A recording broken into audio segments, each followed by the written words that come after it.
तो यीशु मसीह हमारे लिए आया, हम सब जानते हैं। जितनों ने उसको विश्वास किया उसने हमें परमेश्वर की संतान बना दिया। तो हमारा एक हक हो गया। हमारी पैदाइश कहाँ हो गई? परमेश्वर के घराने में, है ना। कहाँ हो गई? परमेश्वर के घराने में। ये जो घराना होता है ये बड़ी अच्छी चीज़ है। मतलब इसके द्वारा लोगों के जो लाइफ स्टाइल है वो जानी जाती। मैं इस घराने का हूँ, मैं उस घराने का हूँ, मेरे घराने में। तो घराने का मतलब है कि पूरा का पूरा जो ग्रुप है ना, उसकी एक्सटेंडेड, जैसे होता है nuclear family, joint family, extended family. तो जो फैमिली की फैमिली वो सब उसके जो प्रभाव में है, उससे फेवर पा रही हैं। They all are differently prosperous and differently known. उन्हें अलग तरीके से जाना जाता है, वो अलग तरीके से पहचाना जाता है। तो अब हम क्या हैं? क्या हम नहीं अलग तरीके से पहचाने जा रहे हैं, है ना। हमारा तो स्वर्गीय कनेक्शन हो गया है और हम परम पिता परमेश्वर के घराने के हैं। हम परम पिता परमेश्वर के घराने के हैं।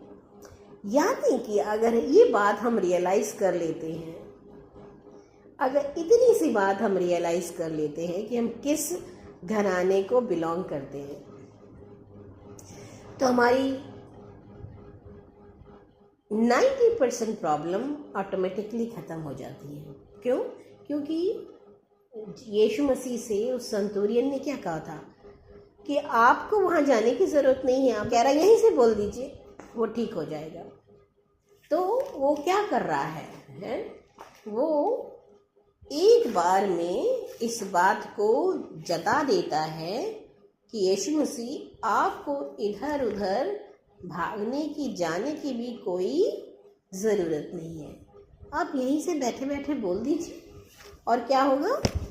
मेरे लिए काम हो जाएगा। तो जो अथॉरिटी से जो वर्क होता है वो हम लोग मिस कर लेते हैं, है ना। जो अथॉरिटी से वर्क होना होता है उसमें मिरेकल छिपा होता है, उसमें सल्यूशन छिपा होता है, और हम लोग उसी अथॉरिटी में ढीले पड़ जाते हैं। यीशु मसीह जब एंटर करा उसने तो क्या कहा? अथॉरिटी के साथ उसने अपने शिष्यों को बोला कि वो रूम को प्रिपेयर करें, अथॉरिटी के साथ। उसका अपना कोई घर नहीं है बट उसके पास अथॉरिटी है। आज हमें किसी चीज़ की ज़रूरत है और वो सही है, दोनों ही चीज़ें। हम सेल्फिश नहीं हो सकते, है ना। तो क्या होगा? अगर हम उसे कमांड करेंगे तो परमेश्वर उसको एग्जिस्टेंस में ले आएगा। क्यों? क्योंकि अभी थोड़ी देर पहले हम लोगों ने क्या प्रेयर करी थी कि जो इम्पॉसिबल बात लगती होती है, हमें एक भवन की ज़रूरत है। यीशु मसीह आपकी आराधना के लिए हमें चाहिए। आपने बोला और विश्वास किया। यीशु मसीह ने क्या किया?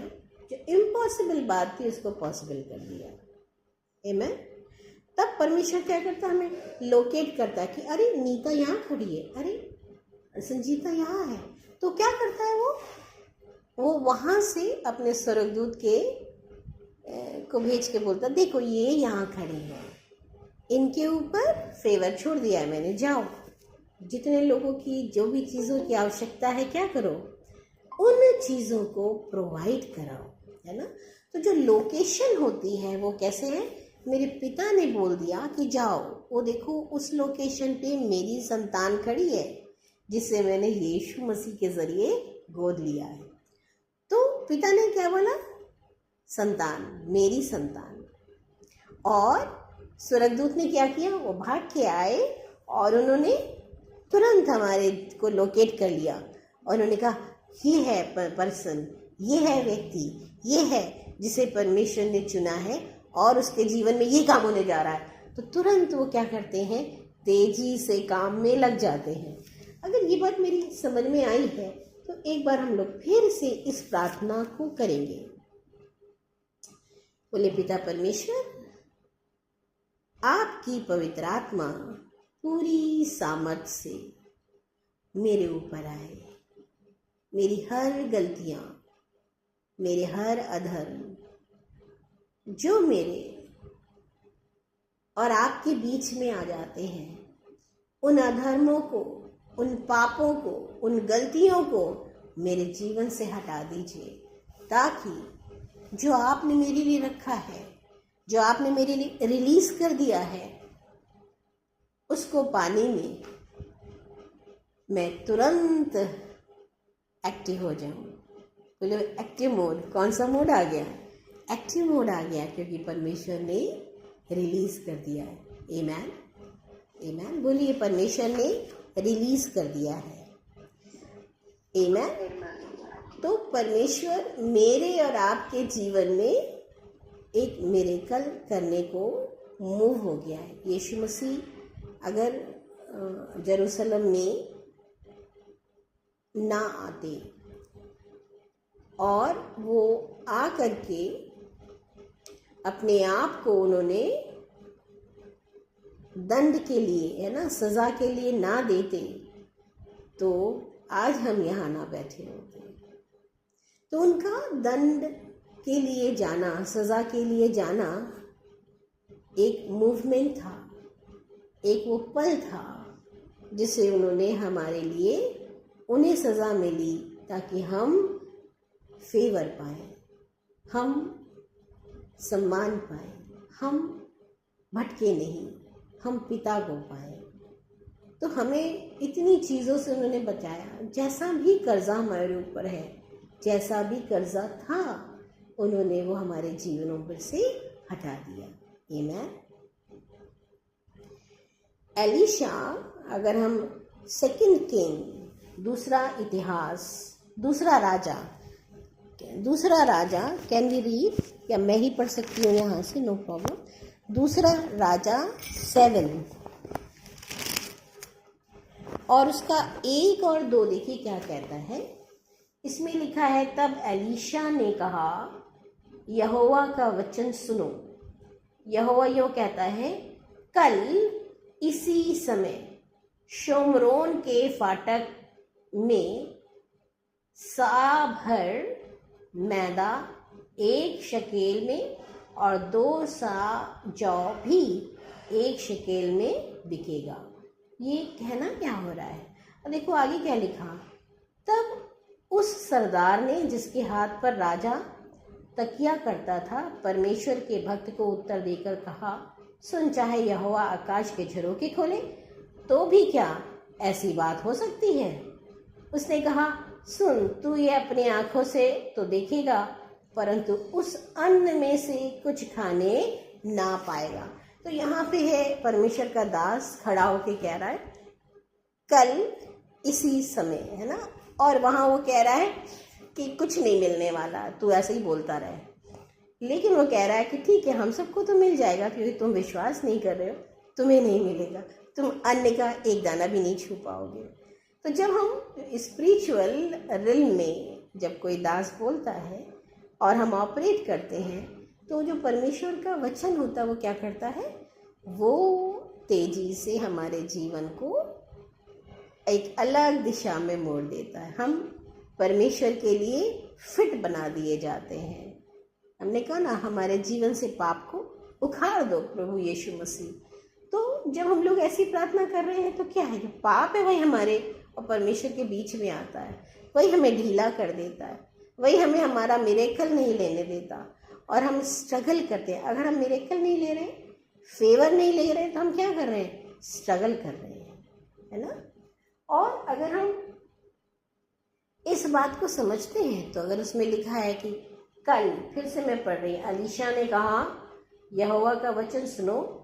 यहोवा यूं कहता है, कल इसी समय शोमरेन के फाटक में सा भर मैदा 1 शकेल में और 2 सा जौ भी 1 शकेल में बिकेगा। यानी कि आपके जीवन के जो भी कठिन पहलू हैं, जिसमें हम स्ट्रगल कर रहे हैं, यीशु मसीह अपना हाथ बढ़ा के आपको ब्लेस कर रहा है। कह रहा है कि तुम्हारे लिए जो कल है वो आज जैसा नहीं रहेगा, क्योंकि उसने अपने स्वर्गदूत को भेज करके आपके लिए फेवर रिलीज कर दिया है। आप कहाँ हो, किस सिचुएशन में हो, उसको यीशु मसीह ने अपने स्वर्गदूतों को ऑर्डर दे दिया है और उन्होंने आपको देख लिया है। और जब आप पिता की संतान हैं तो स्वर्गदूत तुरंत उन कमांड्स पर काम कर रहे हैं। आमीन। हमें नहीं मालूम क्या सिचुएशन है, बट हमें इतना मालूम है कि कल की सिचुएशन एक फेवर से भरी हुई सिचुएशन होगी, जहां आप जब जाएंगे तो आपको पता होगा कि मैं पवित्र आत्मा से भरा हुआ हूँ, सिन का, पाप का मेरे जीवन में कोई अधिकार नहीं है। आप जब जाएंगे तो आपको पता होगा कि स्वर्गदूत आपके साथ हैं, क्योंकि परमेश्वर ने फेवर आपके जीवन में रिलीज कर दिया है। परमेश्वर ने फेवर आपके जीवन में रिलीज कर दिया है। आमीन। मेरे साथ एक प्रार्थना करो, बोलो, पिता परमेश्वर, हो नहीं पाए कि आपका पवित्र आत्मा पूरे वेग से चारों दिशाओं से जो राइटफुली, जो जिस पर मेरा हक है, जो आपने मेरे लिए रिलीज कर दिया है, उन्हें मेरी ओर पवित्र आत्मा की ताकत से ले आए। क्योंकि परमेश्वर चारों दिशाओं में, उसमें लिखा है, बाइबल ये भी बताती है कि चारों दिशाओं से, है ना, तो वो लपेट के ले आइए प्रभु, उन्हें खींच लाइए प्रभु, क्योंकि मुझे आपकी ज़रूरत है। मेरी इस सिचुएशन में परमेश्वर हमें आपकी ज़रूरत है। यीशु मसीह, हमें आपकी ज़रूरत है। बोले, पिता परमेश्वर, जैसा निर्गमन 14 के 21 में लिखा है, निर्गमन 14 का 21 क्या कहता है, मैं पढ़ रही हूँ। निर्गमन 14 का 21,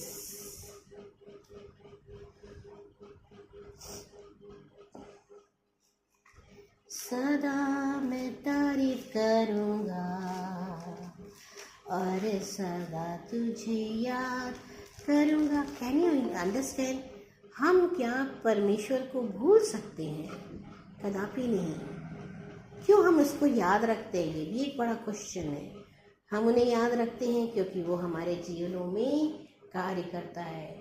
एक्सोडस निर्गमन 14 का 21 देखो, यही बात बता रहा है। उसमें लिखा हुआ है, तब मूसा ने अपना हाथ समुद्र के ऊपर बढ़ाया और यहोवा ने रात भर प्रचंड पुरवाई चलाई, है ना। तो जो वेव आई, पुरवाई की जो वेव आती है वो ड्राई कर देती है। पता आपको, जो ड्राइनेस, ये जो विंड्स होती हैं, ये बहुत इम्पॉर्टेंट रोल प्ले करती हैं। जब वेस्ट से चल रही है तो आपको मौसम में खुश्की नहीं मिलेगी। कितनी भी गर्मी होगी, आप पेड़ के नीचे खड़े हो जाओगे, आपको हवा अच्छी लगेगी। लेकिन पुरवाई क्या करती है, वो जला देती है, वो सुखा देती है। तो परमेश्वर ने क्या किया, इसमें लिखा है, रात भर प्रचंड पुरवाई चलाई और समुद्र को 2 भाग करके जल ऐसा हटा दिया जिससे उसके बीच सूखी भूमि हो जाए। अब आप सोच सकते हो, इतना प्रचंड पवित्र आत्मा का वेग, चारों दिशाओं से उन्होंने उठा के सारी की सारी पूर्वी, जो पूर्व के साइड से जो हवा चलती है, ईस्टर्न वेव को चला दिया। तो क्या आपके और मेरे जीवन में वो नहीं चलाएगा? हम एक स्थान मांगेंगे तो क्या हमें नहीं देगा? वो पूरी कायनात, अपनी पूरी की पूरी विंड हमारे लिए जुट जाएगी। परमेश्वर की पूरी ताकत आपके हमारे लिए जुट जाएगी। क्यों? वो चाहता है हम उन्हें भूले नहीं। एक छोटी सी बात है, हमारा पिता चाहता है हम उसे नहीं भूले। आज हम में से जो माँ बाप हैं, जिनके बच्चे हैं, आप बताइए, हम अपने बच्चों को क्या करते हैं? सपोर्ट करते हैं। हम उन्हें हर तरह से सिखाने के लिए, बढ़ाने के लिए हमें केयरफुल रहना पड़ता है कि मेरे मुंह से ऐसी बात ना हो जाए जो मेरे बच्चे को हर्ट कर दे और मुझसे दूर हो जाए। हम ऐसा क्यों कर रहे हैं? हम उसके लिए एक्स्ट्रा माइलेज क्यों जाते हैं? क्योंकि हम चाहते हैं कि हमारे बच्चे हमें याद रखें कि उनके मम्मी डैडी अच्छे मम्मी डैडी हैं। तो हमारा जो स्वर्गीय पिता वो कितना चाहता होगा कि हम उसे याद रखें कि वो हमारे लिए समुद्र के 2 भाग कर देगा। ऐसी कौन सी सिचुएशन है जो आपके आगे आकर के रोड़ा बन सकती है? ऐसे कौन से व्यक्ति हैं जो आपके लाइफ में रोड़ा बन रहे हैं? यीशु मसीह उन्हें हटा देगा। ये वचन मेरा नहीं, परमेश्वर का है। जो भी रोड़ा बन रहा है, यीशु मसीह ने विंड, उसने अपनी विंड भेज दी है, क्योंकि आपको लोकेट कर लिया गया है, उसने आपको ढूंढ लिया है। पिता ने अपने बच्चे को ढूंढ लिया है, आप संतान बना दी गई है और परमेश्वर अपना वचन पूरा करने के लिए तैयार है। क्योंकि जो संतान है तो वारिस भी, और जो वारिस है वो फेवर से तो भरे ही है। आमीन। तो आप बोलिए कि मैं परमेश्वर के खानदान से हूँ और मैं वारिस भी हूँ और मैं फेवर से भी भरी हुई हूँ। आमीन। इसलिए मेरे लिए उसने उन तमाम रुकावटों को लाल समुद्र के समान मेरे जीवन के सामने से हटा दिया है। ऐसे करिए, हटा दिया है। ऐसे करिए, बोलिए हटा दिया है। क्या करा है परमेश्वर ने? हटा दिया है। आमीन। आमीन। तो क्या हमें लाल समुद्र रोक सकता है? रोक पाएगा? नहीं, पॉसिबल ही नहीं उसके लिए। जो मेरे परमेश्वर की विंड के आगे, उसके प्रचंड वेग के आगे खड़ा हो सके, उसकी तेज हवा के आगे खड़ा हो सके, ये पॉसिबल ही नहीं है। इसलिए यीशु मसीह, मेरे साथ प्रार्थना करिए, यीशु मसीह जिस तरह से आपकी पवित्र आत्मा के वेग ने लाल समुद्र को पार दिया था, सुखा दिया था, वैसे ही मेरे जीवन में चाहे वो कोई भी ब्लॉकेज हो, स्पिरिचुअली, फाइनेंशियली, पढ़ाई से संबंधित, मेरे बच्चों के लिए शरीर से संबंधित कोई बीमारी हो, यीशु मसीह उस रुकावट को यीशु के नाम से मैं हटा देता हूँ। बोल दीजिए, क्योंकि विंड आ गई है, इसलिए यीशु मसीह के पवित्र आत्मा के तेज वेग, तेज हवा के द्वारा वो जो तकलीफ थी वो बोलिए हटा दी गई है। वो रुकावट हटा दी गई है। वो रुकावट हटा दी गई है यीशु मसीह के नाम पर। आमीन। We are going to read लूका 1 का 34 और 35। देखिए क्या कहता है। बोलिए मेरा फेथ बढ़ रहा है। बोलिए मेरा फेथ, सबको बोलिए अपना माइक खोल के, बोलिए मेरा फेथ बढ़ रहा है। मेरा फेथ बढ़ रहा है, क्योंकि चीजें जो गड़बड़ हैं वो मेरे जीवन से हट रही हैं। यस, आमीन। तो 1 का 34 और 35, आमीन, यस। उसका 34 और 35 कहता है, 1 का 34 और 35 वो कह रहा है कि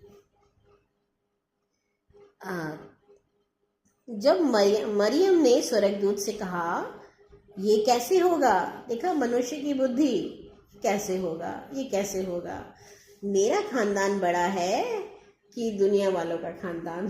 बताओ भाई तुम किस खानदान से हो? अभी हमने स्टार्टिंग में बताया था ना हम किस खानदान के हैं? तो मेरा खानदान बड़ा है कि यस। तो उन्होंने, मरियम क्या कह रही है? मरियम को नहीं पता कि वो किस खानदान से है। अगर हमें पता हो कि हम किस खानदान से हैं तो हम अलग तरीके से व्यवहार करेंगे, हमारा जो रुख होगा वो अलग होगा। और यहाँ पे मरियम उससे पूछ रही है स्वर्गदूत से, स्वर्गदूत खड़ा है, हम लोग की तो घिग्गी बन जाएगी कि मैं इससे क्या पूछूं, बोलने की भी हिम्मत नहीं होगी। स्वर्गदूत ने, वो पूछ रही ये कैसे होगा, मैं तो पुरुष को जानती भी नहीं। स्वर्गदूत ने उसको उत्तर दिया, पवित्र आत्मा तुझ पर उतरेगा और परम प्रधान की सामर्थ तुझ पर छाया करेगी, इसलिए यह पवित्र जो उत्पन्न होने वाला है परमेश्वर का पुत्र कहलाएगा। Is there anything too hard for परमेश्वर? क्या परमेश्वर के लिए कुछ भी मुश्किल है? लेकिन इंसान कहेगा कि ये कैसे पॉसिबल होगा। तो आज के दिन मुझे नहीं मालूम किसकी क्या सिचुएशन है, बट हम अपनी सिचुएशन में बोल रहे हैं। आप अपनी सिचुएशन में बोलिए कि यीशु मसीह, मुझे मालूम है ये काम हो गया, अब इसकी रुकावटें मेरे मार्ग में नहीं है, ये काम हो गया, ये काम आपने कर दिया अपनी पवित्र आत्मा के द्वारा, अपने स्वर्गदूतों के द्वारा, ये काम हो गया। अब ये समस्या नहीं रही, मेरे पास सल्यूशन आ गया है, मेरे पास समाधान आ गया। क्या आ गया आपके पास? समाधान आ गया है। Amen. Let us pray now. बोलो, पिता परमेश्वर, मुझे अपने फेवर के कपड़े दे दीजिए। जिस गाउन को मैं पहनूं वो आपके फेवर का हो, जिस गाउन को मैं पहनूं, जो कपड़ा मैं पहनूं, जो वस्त्र मैं पहनूं, वो आपके फेवर का हो। और मुझे मेरे जीवन में अपना डिवाइन विजिटेशन, यीशु मसीह, आपकी प्रेजेंस मेरे घर में आ जाए, आपकी प्रेजेंस, आपकी उपस्थिति मेरे घर में आ जाए। मेरे जो वस्त्र हो, मेरे जो कपड़े हो, वह आपके फेवर का गारमेंट हो। हम धन्यवाद देते हैं यीशु मसीह को कि उसने मेरे घर पर विजिट किया। बोलो, यीशु मसीह, आप मुझे विजिट कर रहे हैं, आपका आत्मा यहाँ पे है। बोलिए, आप मुझे विजिट कर रहे हैं, आपका आत्मा यहाँ पर है, आपका आत्मा यहाँ पर है। Amen. Do you feel presence of God? क्या परमेश्वर की आत्मा को उसकी शांति से जरिए हम पता करते हैं? पता है कैसे हम पता करते हैं? क्योंकि परमेश्वर एक अनोखी शांति से हमें भर देता है, और जब भर देता है तो हम जान जाते हैं कि परमेश्वर का आत्मा यहाँ पर मौजूद है। और जहाँ परमेश्वर का आत्मा होता है वहाँ पे क्या होता है? वहाँ आज़ादी होती है, हम बंदिश में नहीं रहते। इसलिए जो बंदिश, जो तकलीफ, जो समस्या आपको घेरे हुए थी, वो क्या हो गई? हट गई है, हट गई है, हट गई है। आमेन, आमेन। तो आमेन। तो आज हम परमेश्वर से क्या कहने वाले हैं एक साथ, क्योंकि मैं अब आप लोग को सबको प्रार्थना का समय दूंगी और आप सब अपने अपने माइक खोल देंगे और आप सब तेजी से प्रार्थना करेंगे, और वो आपकी समस्या होगी, आप उन्हें यीशु के सामने ले जाएंगे। तो जो जेरिको की जो दीवार थी वो क्यों गिरी? क्योंकि उन्होंने परमेश्वर के वचन पर विश्वास किया, जो दास बोल रहा था, जो याजक बोल रहा था, महायाजक बोल रहा था, उस पर विश्वास किया, और उन्होंने एक साथ क्या किया? उस बात को रिलीज किया। तो कठिन से कठिन बात भी जो है वो बन जाती है। तो इसलिए आप अपने माइक को खोल दीजिए, and we all are going to, आप टंग में प्रे कर सकते हैं। अच्छा, आप सिचुएशन में प्रेयर करिए कि जिसको डायबिटीज़ है वो बोले कि डायबिटीज़ की दुष्ट आत्मा, मैंने तो तुझे डिसमिस कर दिया मेरी लाइफ से, और उसको डिसमिस कर दीजिए। वो प्रॉब्लम, मैं नहीं जानती किसके जीवन में क्या प्रॉब्लम है, लेकिन अपने माइक को खोल के आप शुरू हो जाइए। आमेन। और यान था मखोरो वो शेरे बेखारा बाबा बाबा। सिचुएशन पे बोलिए, शांत ना रहिए, शांत रहने का समय नहीं है। अपने अपने माइक खोल दें। जी अपने माइक खोलो, बीनू अपने माइक खोलो। यस। और यान था मखारा, वो जो डायबिटीज परेशान कर रही है, यीशु के नाम से धाराशायी कर देते हैं। लीव दैट बॉडी, ओरियन थामा खोरो, एवरी सिचुएशन जो लगती है कि हमारा जीवन में ये ब्लॉकेज आ रहा है, यीशु के नाम से हम उस ब्लॉकेज को हटा देते हैं। हम धन्यवाद देते हैं महान परमेश्वर, मिरेकल वर्किंग गॉड, जिनके लिए कुछ भी असंभव नहीं है। यीशु मसीह आज वो असंभव चीज़ जो हमारे जो देखने वाले सुनने वाले परमेश्वर जिनके जीवन में असंभव चीज़ जो है यीशु मसीह आपने उसे संभव कर दिया। उस रोड़े को, उस पहाड़ को, उस तकलीफ को जो इनके जीवन को परेशान कर रही थी यीशु आपने हटा दिया, आपने हटा दिया। हम आपका नाम ऊंचा करते हैं। आपने अपनी विंड से, अपने वेग से परमेश्वर उस समस्या को इनके जीवन से हटा दिया है। यस, हम थैंक यू बोलते हैं क्योंकि आपने मेरी प्रार्थना को सुना है परमेश्वर, एक एक की प्रार्थना को सुना है परमेश्वर। और यांता माखोरो वो शेरे बे खेरे बे खारा बाबा, हम धन्यवाद देते हैं क्योंकि आप महिमा के योग्य हैं, आप स्मरण के योग्य हैं। हम आपको सदैव स्मरण रखते हैं क्योंकि आप लगातार हमारे जीवनों में काम करते हैं। और यांता माखोरो वो शेरे बे खेरे बे, धन्यवाद यीशु। और यांता माखोरो वो शेरे बे, धन्यवाद यीशु, धन्यवाद यीशु, धन्यवाद यीशु, धन्यवाद यीशु। ओ यीशु मसीह, यस प्रभु जी, यस मास्टर, एक एक के जीवन को छू लीजिए यीशु मसीह, उन्हें आपकी आवश्यकता है। बोलिए यीशु मसीह धन्यवाद।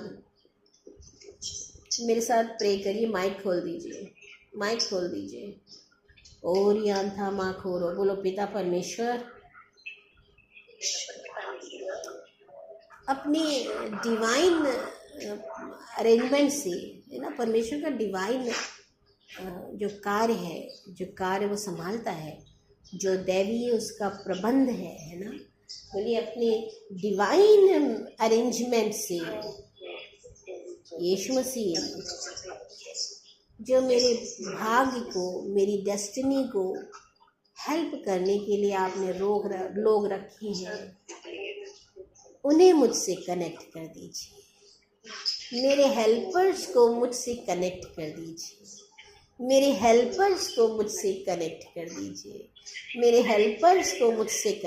दीजिए।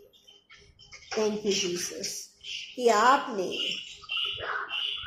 जितने भी लोग मेरी उस समस्या के लिए आपने हटाने के लिए जो भी लोग रखे थे, उसके सल्यूशन के लिए, समाधान के लिए जो भी लोग रखे हैं परमेश्वर, वो सब मुझसे कनेक्ट हो गए। बोलिए मैं सही जगह पर हूँ, सही लोगों के बीच हूँ और मैं अपने जीवन का ब्रेक थ्रू यीशु के नाम से ग्रहण करती हूँ, रिसीव करती हूँ, स्वीकार करती हूँ। आमेन, आमेन, आमेन।